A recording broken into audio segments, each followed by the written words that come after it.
Hey podcaster, I'm Tim Wahlberg, your podcast performance coach, with another actionable tip so you can grow your podcast authority, generate leads, and convert with ease. Today's tip is all about using your podcast to win business. It's no secret that podcasting can be a fantastic marketing tool, but a lot of entrepreneurs think it's only for B2C. That is incorrect, but you have to get it right if you want this marketing technique to bring you some sweet ROI. There are two big mistakes that I see entrepreneurs make with their podcast. First, they make the show about themselves.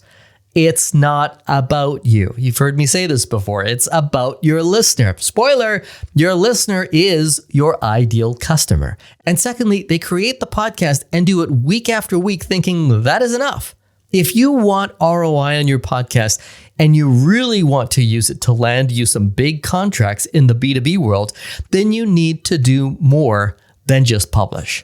In this episode, I'm going to share the 5 key ways to use a podcast as a B2B marketing tool. So pay attention if you're thinking about starting a podcast for your business, or if you have one and you're wondering why it's not leading to more business.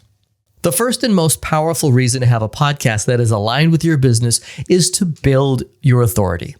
Businesses and the people who are making the decisions about what other businesses that business will work with want to believe they are working with the best of the best.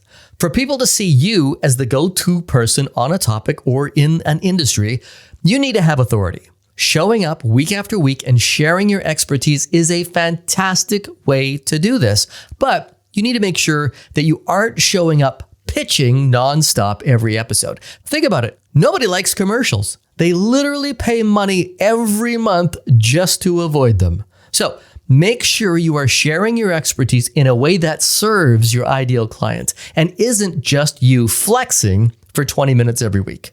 Number 2, use your podcast as a way to further build your authority by borrowing authority. What you talking about, Coach Tim? Okay, well, this is simple. It's authority by association. When you have respected experts or industry bigwigs on your show, you are signaling that you are in the arena with the big guns.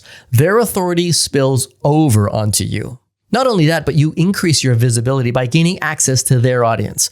Be intentional with who you invite to be on your show, and it can boost your authority. But don't forget that you still have to serve your listener. Otherwise, we're back to flexing and personal gain, and nobody is signing up for that.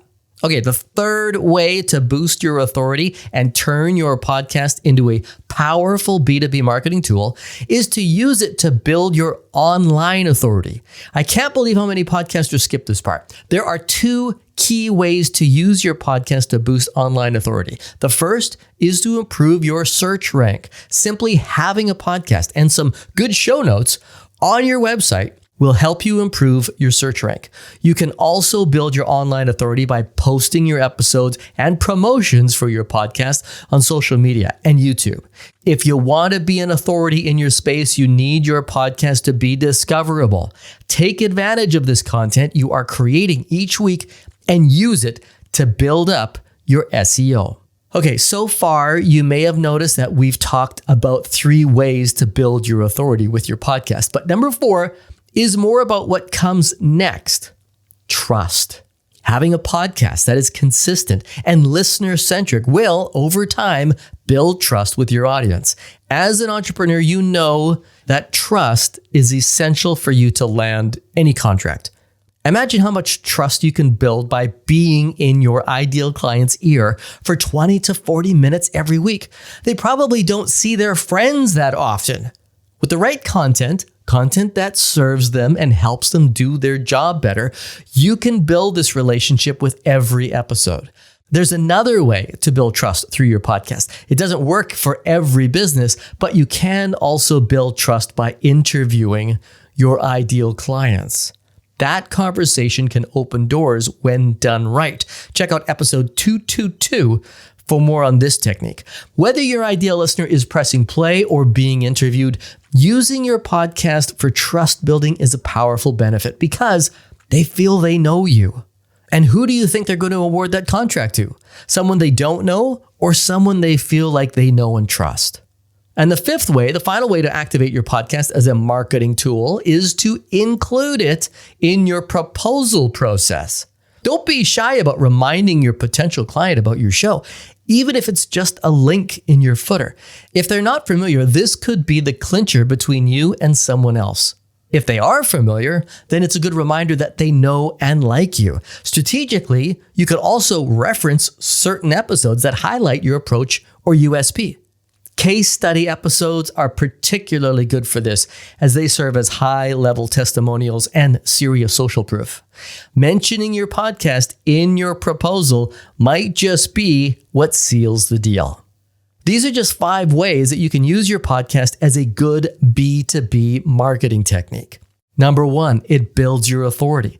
Number 2, you can borrow authority with great guests. Number 3, you'll improve your SEO and your discoverability. Number 4, it builds trust. And number 5, use your show to close deals. If you're going to take the time to create a podcast, you want to make sure it's doing its job as a marketing tool. You want it to boost your personal authority and your online authority so it builds trust and helps you seal the deal on those big, juicy contracts. And I hope that's just the tip you need.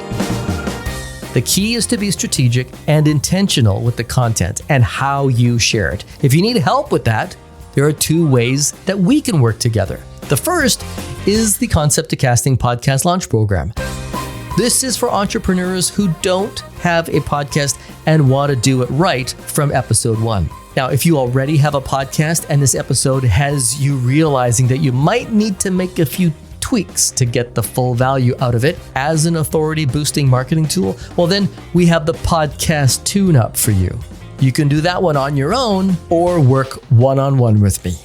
To find out more about the podcast tune-up or the Concept to Casting Podcast Launch Program, the links are in the show notes. Or head to my website for all the details at podcastperformancecoach.com. I'm Tim Wahlberg. See ya!